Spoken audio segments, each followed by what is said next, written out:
नमस्ते। आज मी अशी शिमला मिरची, कांद्याची चौकोनी काप, फ्लावर आणि असे बटाट्याचे तुकडे हे फ्राय करून ह्याचं मंचुरियन आपल्याला करायचं आहे। तर हे बटाटे आणि फ्लावर मी पाण्यामध्ये भिजत टाकले होते, ते पहिले आपण गाळून घेऊया, नाहीतर बटाटा काळा पडतो ना, म्हणून मी पाण्यामध्ये ठेवले होते। आता इथे तेल तापत ठेवले, त्याला आपण फ्राय करून घेऊया।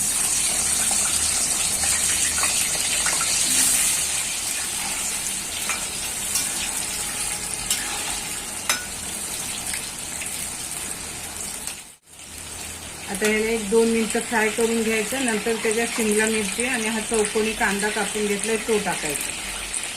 बटाटा आपला आता अर्धवट फ्राय झालाय। आता आपण शिमला मिरची आणि हा कांदा चौकोनी कापलाय ते हे फ्राय करून घेऊया।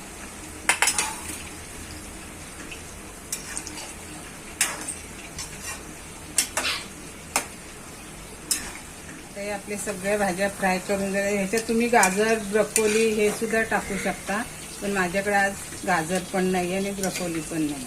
भाज्या फ्राय झाल्या। आता आपण लसूण टाकूया। हा बारीक लसूण चिरून घेतलाय मी। लसूण थोडा लाल झाला आणि सगळं मोठ्या गॅसवरतीच, आताची प्रोसेसर आहे ती मोठ्या गॅसवरतीच करायची।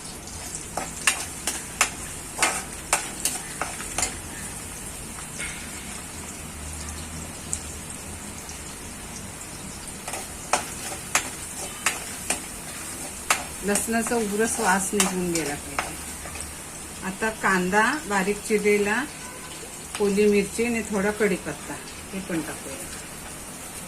हे पण मोठ्याच गॅसवरती आपल्याला परतून घ्यायचं। आता हे परतून होतंय तोपर्यंत आपण 1 चमचा कॉर्नफ्लॉवर घ्यायचा आणि 2 चमचा पाण्यामध्ये मिक्स करायचा। आपल्याला ह्याचा घोळ तयार करायचा आहे, कुठले ठेवायचे नाही। आता हा बाजूला ठेवूया।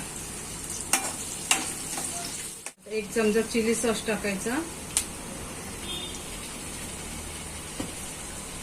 1 चमचा red chilli sauce, white vinegar,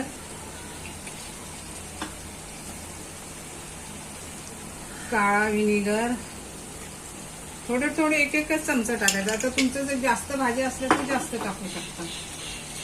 tomato sauce,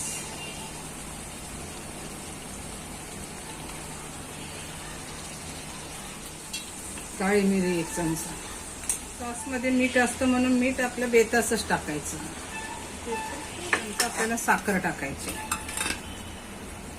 आपण घोळ केला होता कॉर्नफ्लॉवरचा तो टाकू।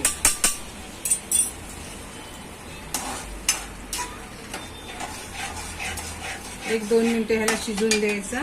तोपर्यंत आपण ह्याला थोडंसं मीठ घालूया। या भाज्या फ्राय करून घेतल्यात त्या, आणि ह्याच्यामध्ये आपल्याला मैदा आणि कॉर्नफ्लॉवर टाकायचं आहे। 2 चमचे कॉर्नफ्लॉवर आणि 1 चमचा मैदा। आता ह्याला चांगला हलवून घ्यायचं, म्हणजे ह्याला लागलं पाहिजे। तोपर्यंत आपले हे सॉस पण इकडे चांगले शिजून होते। कॉर्नफ्लॉवर घातलंय त्याच्यामुळे काय होतं, त्याला शिजायला थोडासा 1-2 मिनिटं शिजून द्यायचा। कलर यायसाठी आपल्याला आता आपण खायचा कलर वगैरे काही नाही टाकायचा। कलर यायसाठी काश्मीरी लाल मिरची घालायची, 1 चमचा घालायची, म्हणजे कलर पण छान येतो आणि दिसायला पण छान दिसते। आता या भाज्याला आपण फ्राय केला, कॉर्नफ्लॉवर मैदा लावलाय, त्या भाज्या ह्याच्यामध्ये घालूया आणि मोठ्याच गॅसवरती सगळं करायचं। आपलं मंचुरियन हे तयार। इतकं टेस्टी झालंय ना की मुलं आवडीने खातात। टिफिनला द्या, शाळेमध्ये, घरी का, नाश्त्याला का, कशालाही खाऊ शकता। आता कसं झालंय ते तुम्ही एकदा करून आम्हाला कमेंट करून सांगा।